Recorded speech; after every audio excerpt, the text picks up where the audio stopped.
Welcome to my economics and history channel. Have you ever wondered why the struggles of ordinary people are so often beautified as the necessary price of progress?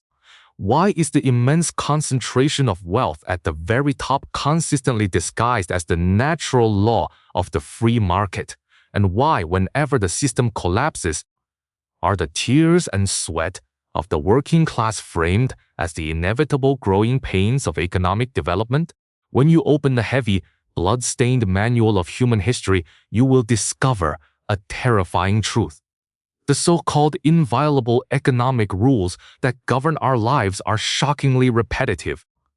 Whether we are looking at the aftermath of the First World War, the ruins of the Second World War, or the catastrophic American Great Depression of 1929 that dragged the entire capitalist world into an abyss, the playbook remains identical.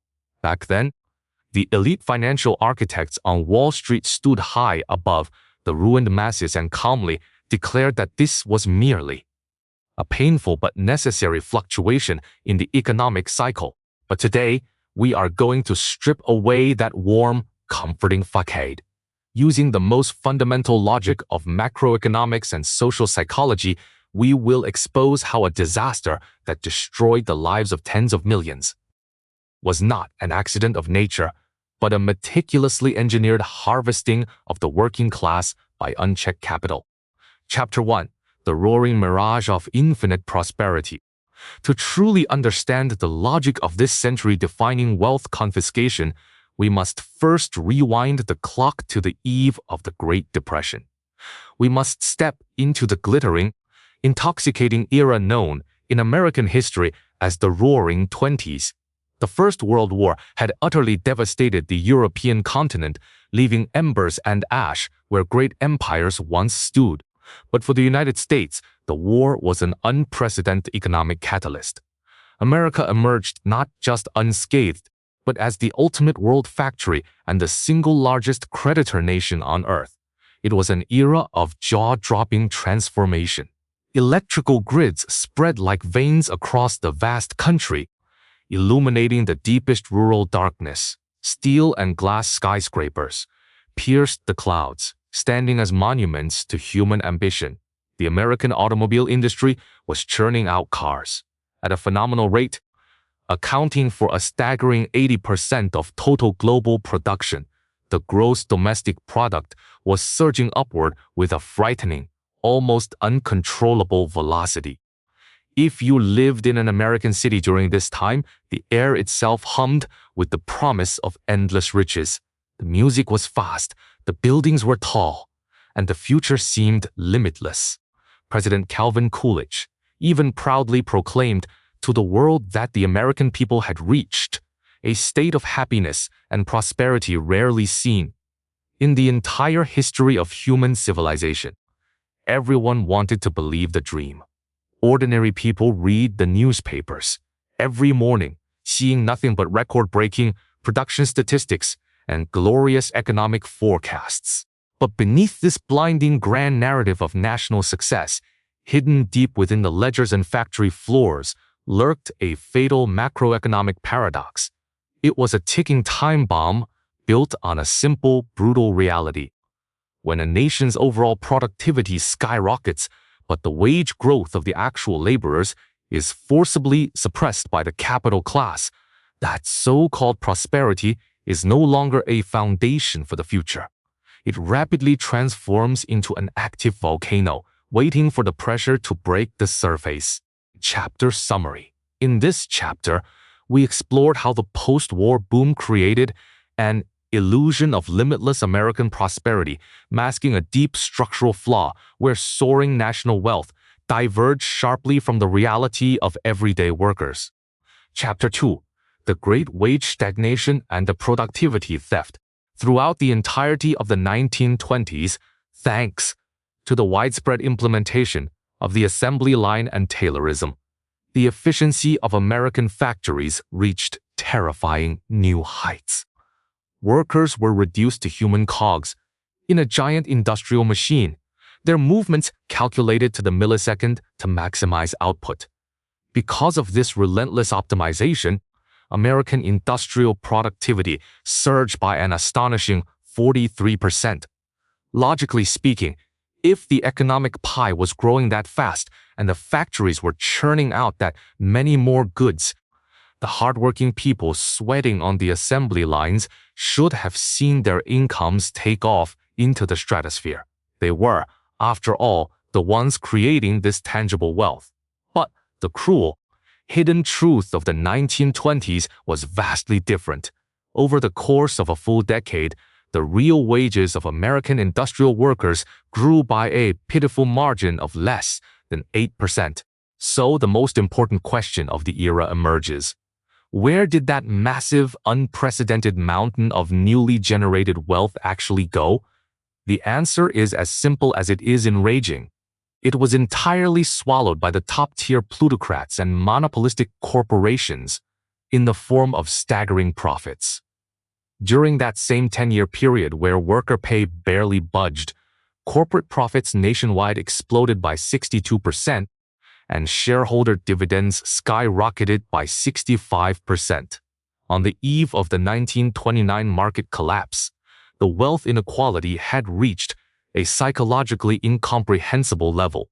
The top 0.1% of wealthiest American families had managed to hoard and control as much wealth as the bottom 42% of families combined. From a macro perspective, the American nation possessed wealth that rivaled the gods. But from a micro perspective, the tens of millions of ordinary laborers who shed blood and sweat to manufacture that wealth were enduring a silent, invisible, yet absolute plunder of their labor value. They were working harder, producing more, yet the American dream was quietly slipping out of their grasp. Chapter summary. In this chapter, we uncovered the fatal paradox of the era, revealing how a 43% rise in productivity translated into negligible wage creases for workers, while the elite class extracted almost all the resulting economic value. Chapter 3. The Trojan horse of consumer credit. This extreme imbalance birthed a deadly macroeconomic knot that threatened to strangle the entire capitalist system. The capitalists had siphoned off nearly all the profit, leaving the general public with empty pockets. But the factories were still churning out millions of Ford automobiles, General Electric refrigerators, and RCA radios. Who exactly was supposed to buy all of this stuff? If the working class did not have the cash to consume, the warehouses would overflow, and the highly efficient, mass production factories would be forced into immediate bankruptcy. The system was choking on its own overcapacity. To untie this suicidal dead knot, the financial geniuses on Wall Street engineered a weapon of mass financial destruction. It was a brilliant, deceptive tool packaged and marketed as a humanitarian effort to elevate the masses. They invented modern consumer credit. Before the 1920s, the traditional American mindset was grounded in frugality. You lived within your means. You saved up your coins in a glass jar until you had enough to pay cash for what you needed. But suddenly, General Motors established the General Motors Acceptance Corporation. Almost overnight, every billboard, newspaper, and radio broadcast across America began relentlessly brainwashing the public with a brand new, intoxicating philosophy. Enjoy it now. Pay for it later. You could buy a car on installment. You could buy a washing machine on installment. You could even buy a winter coat on installment. This brings us to the second hair-raising underlying logic of the era. The essence of consumer credit was absolutely not born because the capitalists suddenly developed a conscience and wanted to improve the middle-class quality of life. It was deployed because the true, organic purchasing power of the bottom castes had already been exploited until it was bone dry. To liquidate their mountains of excess inventory, capital began to frantically overdraw and mortgage the future labor value of ordinary people. You might have looked at your new car and believed you had finally achieved the middle-class dream. You were wrong. You had simply used a signed IOU, to sell your sweat and blood for the next 20 years directly to Wall Street. The capitalist not only extracted your surplus value when you manufactured the product on the factory floor, but they also trapped you in the financial system to extract high interest payments from you when you consumed the product. When the domestic demand of a massive economy is no longer supported by the actual rising incomes of its laborers, but is instead artificially propped up by tens of millions of citizens carrying crushing, long-term debt, that dazzling skyscraper of prosperity has already degraded into a fragile sandcastle waiting for the tide. Chapter summary. In this chapter, we detailed how consumer credit was weaponized to mask stagnant wages, transforming workers into debt slaves to absorb corporate overproduction and sustain a false economic boom. Chapter 4. The Phantom Wealth and the Great Speculation. By the mid to late 1920s, the borrowing capacity of the ordinary citizen had finally been stretched to its absolute breaking limit. After the average worker paid their monthly mortgage, their car installment, and the radio finance bill, they barely had enough pennies left to buy a loaf of bread, let alone a steak. Consequently, the profits in the real economy began to hit a brick wall. The physical goods were simply no longer moving off the shelves.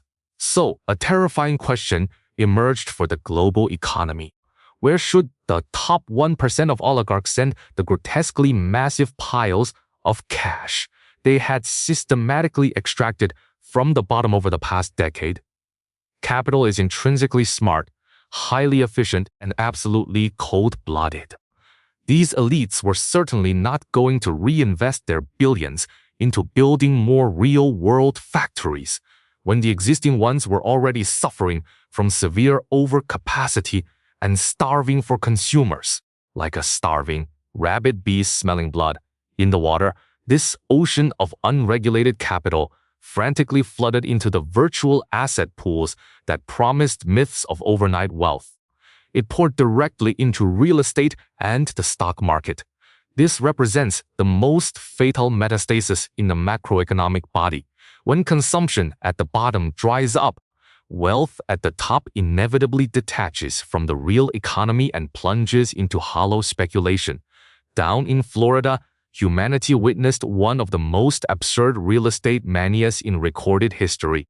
Countless tracts of useless, mosquito-infested swampland, which the buyers had never even seen with their own eyes, were subdivided and flipped by speculators, doubling in price day after day. Meanwhile, the Wall Street stock market descended into complete and utter madness. The bankers invented margin trading, allowing the general public to participate in the casino.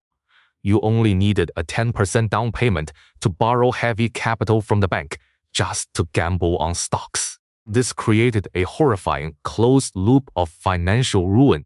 The rich took the profits they had squeezed out of the real economy and lent them to speculators to artificially inflate the prices of stocks and useless dirt.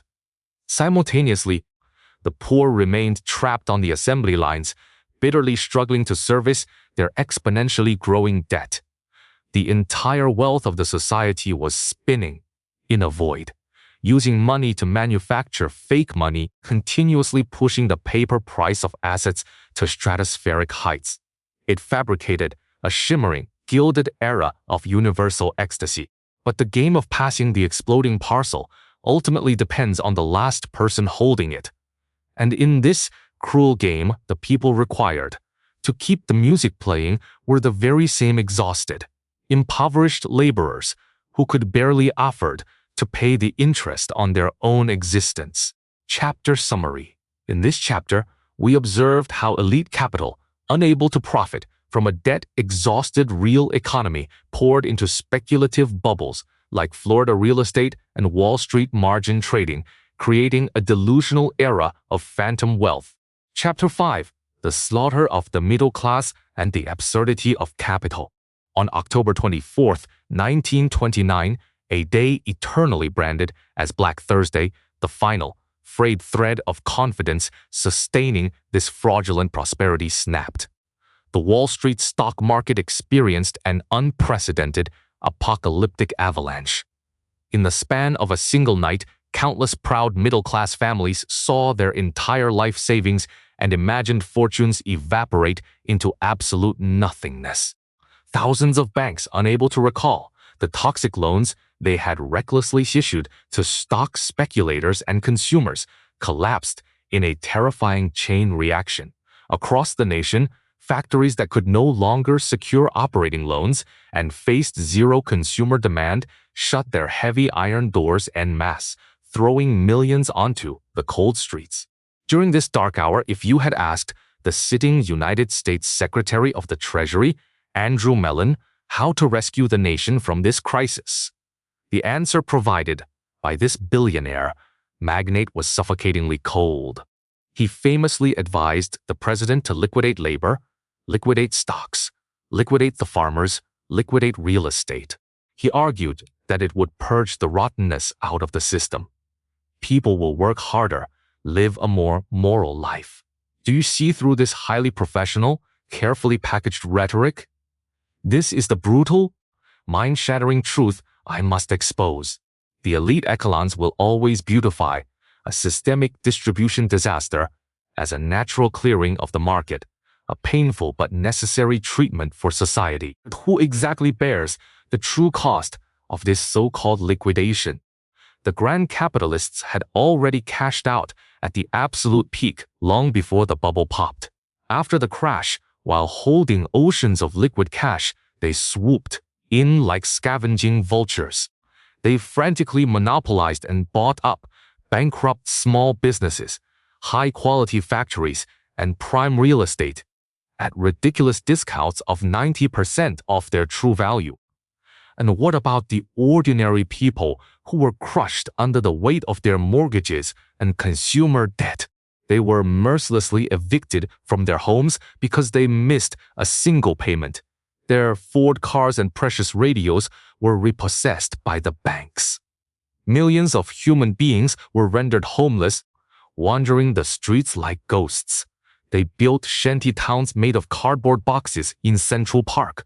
They stood in endless, shivering lines during the freezing winter just to receive a small bowl of watery relief soup.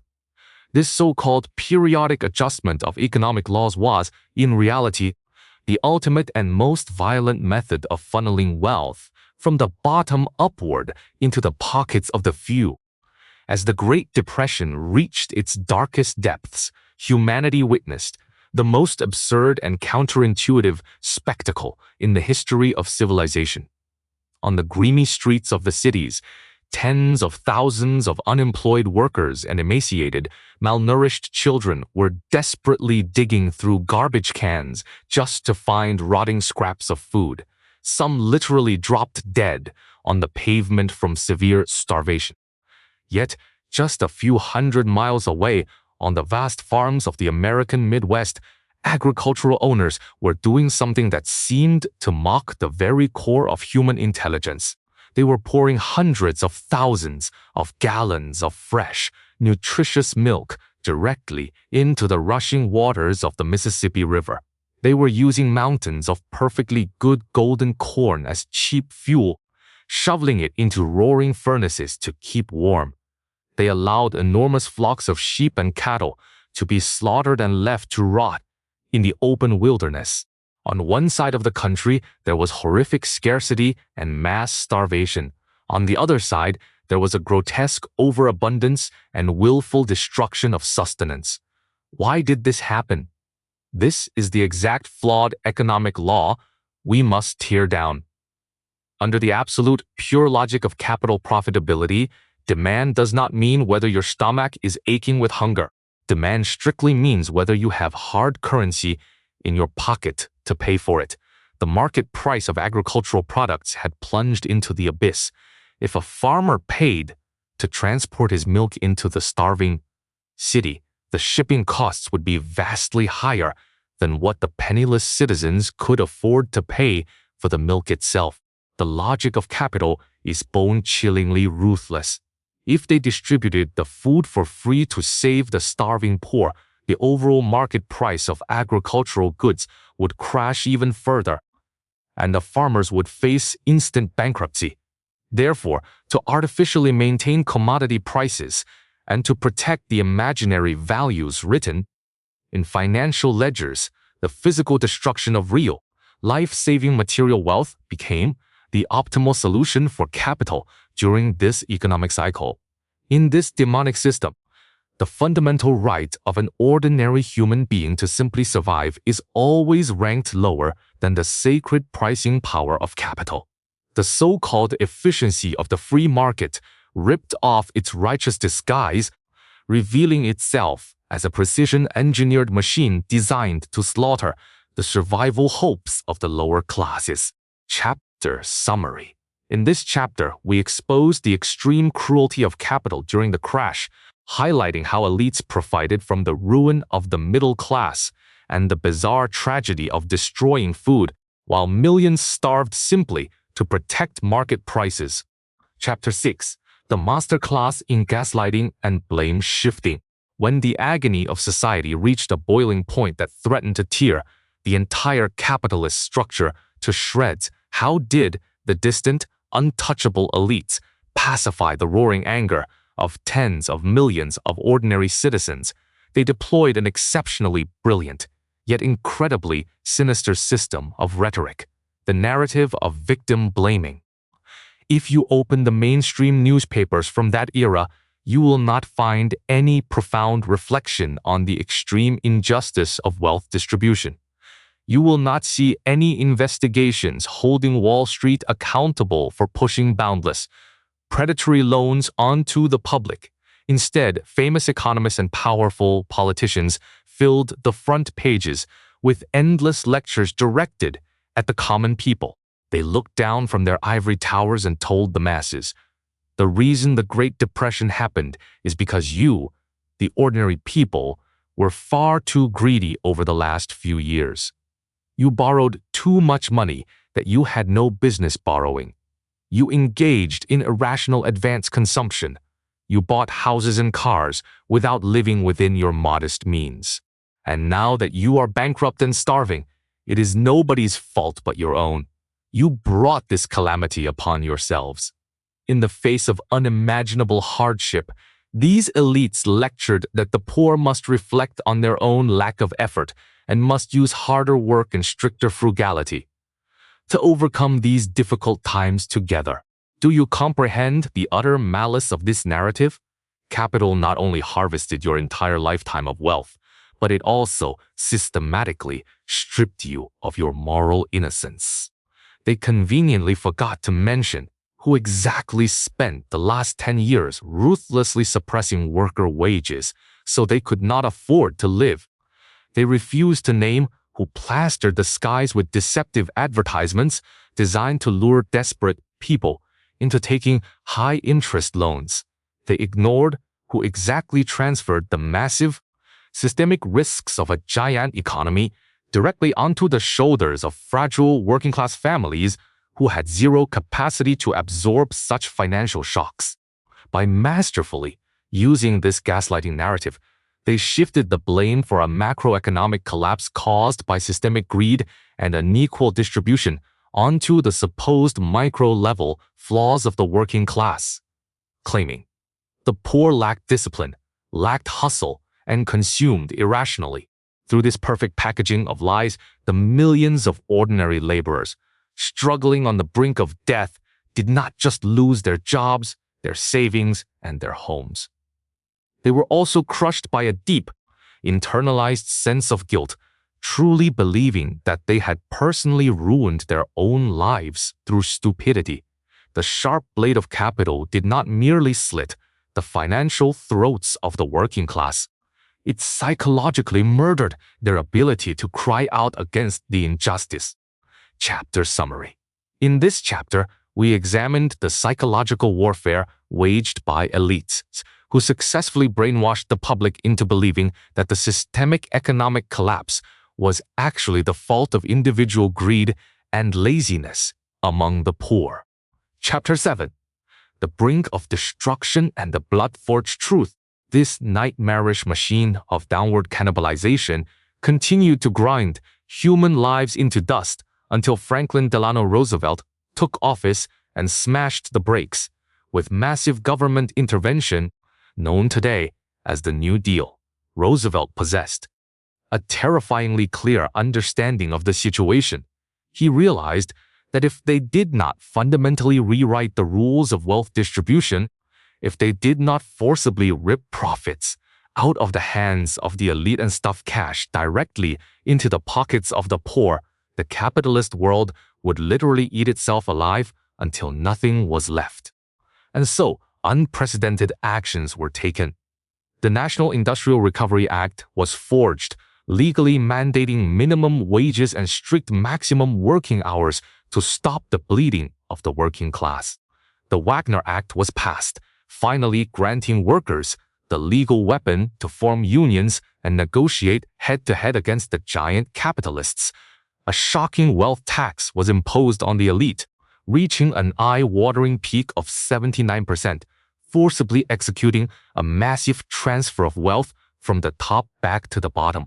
At the time, these aggressive measures were viciously condemned by corporate tycoons as a complete surrender to communism and the death of the free market. But the cold, unforgiving history of economics proves the exact opposite. It was precisely these iron-fisted laws protecting the bottom layer of society that brutally dragged American capitalism back from the edge of the suicidal cliff of its own greed.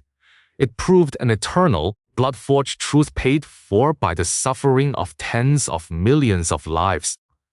The foundation of any great national economic skyscraper is never built upon the continuously climbing indices of Wall Street stock markets. It is never sustained by the gigantic, fictional paper wealth of a microscopic elite class. The true foundation can only rest upon the solid, unshakable purchasing power of millions of ordinary, working families. When you drain the purchasing power of the lowest classes, try simply to inflate the golden bubbles at the top, you are not engineering an economic boom. You are joyfully digging your own societal grave. The historic ledgers have long written this rule in plain ink. When the wealth distribution of a society becomes severely warped, and the labor value of the bottom class is overdrawn to its absolute limit, any crisis disguised as a natural economic fluctuation is, at its core, a premeditated harvesting of the lower classes by the elites. A truly strong and resilient economy can never be sustained by the limitless squeezing of the blood and sweat of the majority. It must be built on a system that ensures every ordinary human being who toils and labors possesses the dignity and the confidence to live free from the fear of starvation and deprivation. Thank you so much for watching and exploring this dark yet essential chapter of human history with me. If this deep dive changed the way you view the mechanics of wealth and society, please leave a like, share it with someone who needs to hear it, and subscribe to the channel for more unflinching economic truths. Before you go, I leave you with this question to answer in the comments below. When you look at the stagnant wages, the rising debt and the housing crisis surrounding ordinary people in our modern world today, do you feel like we have truly learned the lessons of 1929, or are we simply waiting for the next great harvest? Let me know what you think. Stay aware, stay curious, and I will see you in the next video.